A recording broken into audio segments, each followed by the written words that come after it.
Today's nursing mindset is this: stress isn't the problem. How a person responds to stress is. As nurses, it's easy to focus on the stressful event itself: a new diagnosis, a hospitalization, the loss of a loved one, financial concerns. But one of the first things you'll learn in nursing is that two people can experience the exact same event and have completely different responses. And that's because stress isn't determined by the event itself.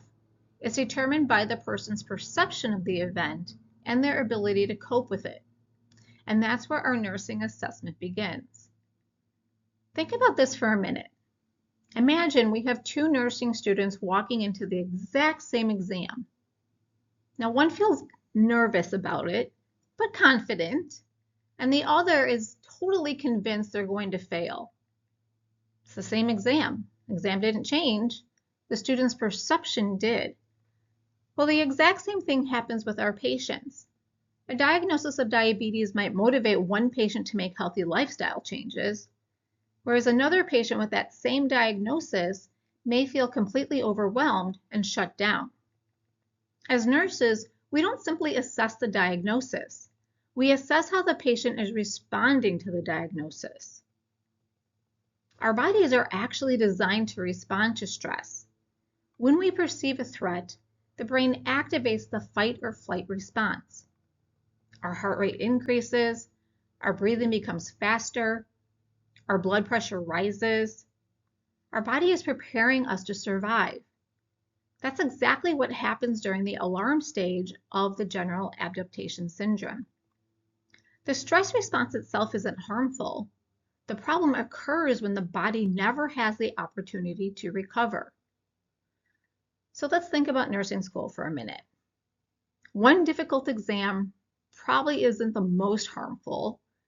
However, months of poor sleep, constant worrying, skipping meals, working long hours, trying to balance family responsibilities, eventually your body begins paying a price.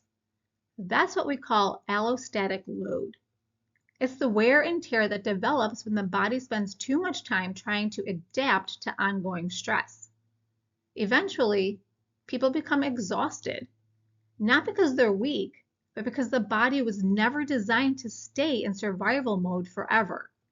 And as nursing students, and eventually as nurses, this is why self-care is so important. Self-care isn't just about taking a day off or treating yourself after a stressful week. It's about intentionally protecting your physical and mental well-being so you can continue caring for others safely and effectively.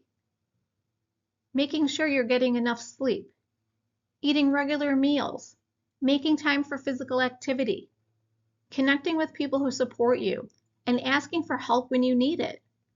Those aren't luxuries. They're healthy coping strategies that reduce allostatic load and help build resilience. One of the most important lessons you'll learn in nursing is this: taking care of yourself isn't selfish.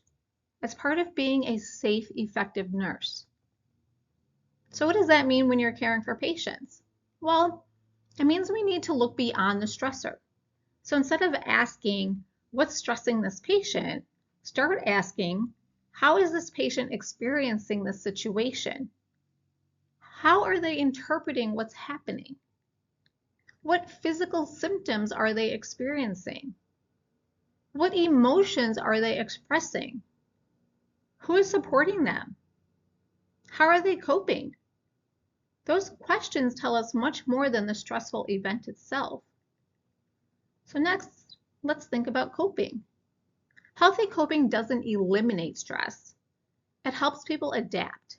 Maybe they exercise, talk with family or friends, practice meditation, journal, or use guided imagery. Other patients may cope by withdrawing, avoiding the problem, or using alcohol or drugs.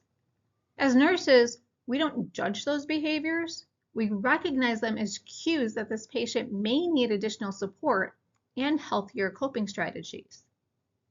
One of the hardest lessons nurses learn is this: we cannot remove every stressor.